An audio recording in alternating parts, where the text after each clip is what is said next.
Pascal Atenza, premier pari du jour, d'abord sur une belle histoire. Oui, alors ça se passe en Belgique. Une femme dans le coma après un accident de voiture s'est réveillée après l'appel téléphonique de son chanteur préféré. Et c'est une magnifique histoire. Et ce chanteur préféré, c'est Frédéric François. Je vous jure que c'est vrai. Coup de bol, elle aurait pu être fan de Michel Delpech. Et là, ça aurait été trop tard. Alors, fan de Frédéric François, ses proches lui faisaient entendre des chansons de son idole, mais rien n'y faisait. Et puis, ils ont eu cette idée de génie de contacter le chanteur pour lui demander de passer un coup de fil à cette admiratrice. Et incroyable, entendre la voix de Frédéric François lui parler, la sortie du coma, c'est un petit miracle. En fait, non, ce sont deux miracles. Oui, un, la sortie du coma, c'est vrai, c'est miraculeux. Et deux, en 2016, il y a encore des fans de Frédéric François. Cela dit, si j'étais dans le coma et qu'on me faisait écouter les chansons de Frédéric François, moi aussi, je sortirais du coma juste pour me lever et éteindre la radio.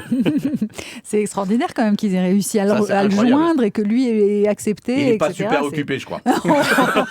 On peut parier sur le succès d'audience samedi prochain. On n'est pas couché, Laurent Ruquier, qui reçoit... Absolument. Le Premier ministre Manuel Valls, ce sera la première fois qu'un Premier ministre en fonction participera à cette émission. Alors, est-ce qu'après la première question métaphysico-philosophique, imbitable et incompréhensible, Yann Moix sera-t-il déchu de sa nationalité ? On verra samedi, on peut se poser la question. C'est vrai que la politique de Valls, c'est un peu comme les questions de Yann Moix, on n'y comprend plus rien. J'espère qu'il ne va pas faire référence au philosophe Descartes. Je pense donc je suis de droite. Alors, On n'est pas couché, cette émission qui rassemble 1 500 000 téléspectateurs en moyenne, on ne peut pas la rater, c'est bon pour la com. Et justement, en parlant de com, un livre d'un ancien conseiller de DSK révèle que Dominique Strauss-Kahn, qui devait donc participer à la présidentielle de 2012 avant l'affaire du Sofitel, il avait déjà trouvé le slogan de sa campagne. Alors, est-ce que vous savez de quoi il s'agit ? C'est un slogan très étonnant. Très, très intelligent d'ailleurs. Oui, en plus, je trouve, il voulait utiliser la devise de la République, liberté, égalité, fraternité. La devise de Marianne, la seule meuf qui l'a pas pécho. Ça pouvait arriver. Aucun candidat n'a jamais eu l'idée d'utiliser cette belle devise de la République, liberté, égalité, fraternité. Bon, c'est vrai qu'avec DSK, c'est plutôt libertin, égalité, fraternité.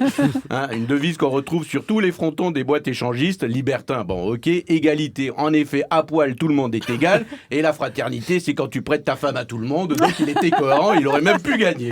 À poil, tout le monde n'est pas égal. Hein. Tu m'as pas vu. Après 50 travaux, c'est officiel, Disney ouvrira son parc d'attractions en Chine continentale. Oui, ce sera le 16 juin prochain à Shanghai. Ce sera également, d'après la direction de Disney, le plus grand parc Disneyland au monde. Alors évidemment, adapté au goût chinois. Par exemple, les 7 nains qui chantent en rentrant du boulot, ce seront plus des nains. Ce seront des enfants de 10 ans qui rentrent de l'usine Nike ou Apple.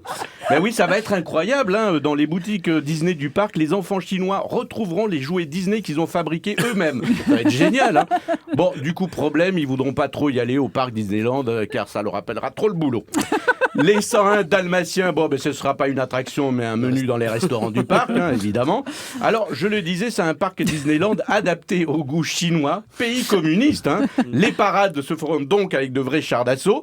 Et il n'y aura pas, je sais que vous allez être déçus, il n'y aura pas la Reine des Neiges. Oui, la Chine, pays communiste, je le disais, n'aime pas tellement la chanson dans laquelle on peut entendre délivrer, libérer. Ça leur plaît pas beaucoup aux communistes. Voilà, mais on peut au moins les envier juste pour ça. Merci Pascal Atenza, c'était les paris de Pascal avec quelques clichés, mais on vous pardonne parce que c'est drôle.